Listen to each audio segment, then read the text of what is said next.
to all my students. This is class 10 and I am today teaching you an informal letter. The question is, write a letter to your elder brother asking about his recovery from typhoid.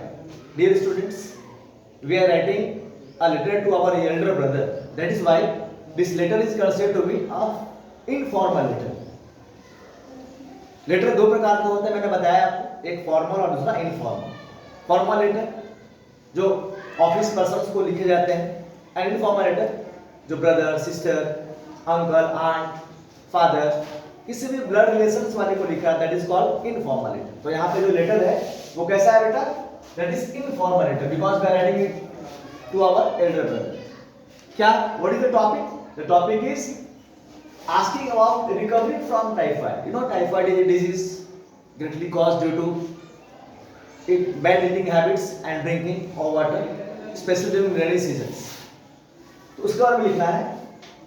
Letter लिखने में दो चीजों का ध्यान रखना होता है. सबसे पहले सेंडर्स एड्रेस, वेरी इंपॉर्टेंट. सबसे पहले हम लोग सेंडर्स एड्रेस लिखते हैं शॉर्ट में, like I have written here A35/50 Jehanabad.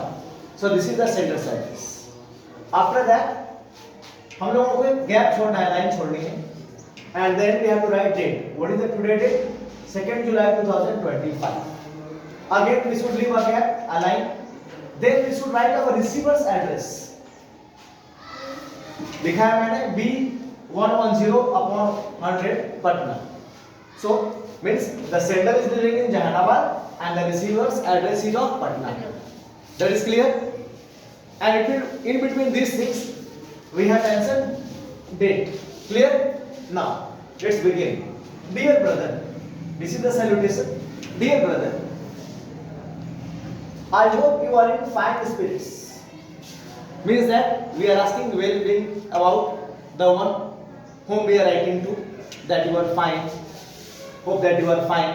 Hope that this letter finds you in fine spirits. Like that we have to start. I was thinking about your illness, recovery. Means I am writing that I was worried. I was greatly worried about you. That is why I was thinking about your illness. What about illness? Recovery from typhoid.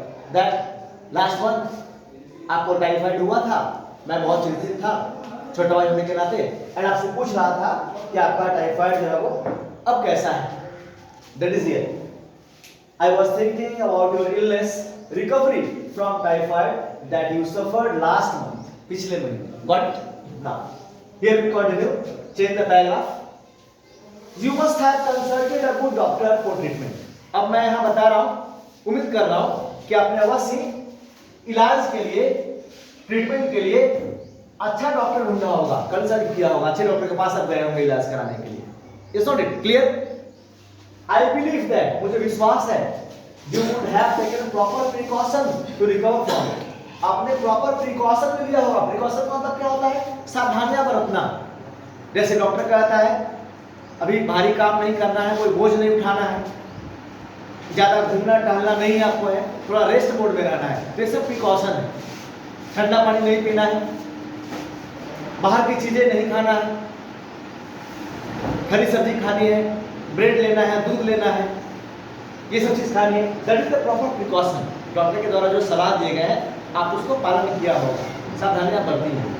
आगे मुझे लगाएगा I hope that all is well now. अब मैं विश्वास करता हूँ, मुझे उम्मीद है कि अब सब कुछ अच्छा होगा. And you are doing good. और तुम बिल्कुल ठीक हो गया, बिल्कुल ठीक हो. क्लियर? क्लियर है बच्चों? रिप्लाई मी सुन. आप मुझे पत्र के द्वारा लिखना और रिप्लाई करना. जो मैं उम्मीद कर रहा हूँ, ठीक तो उम्मीद कर रहा हूँ ना. This is the closing lines. Reply me soon.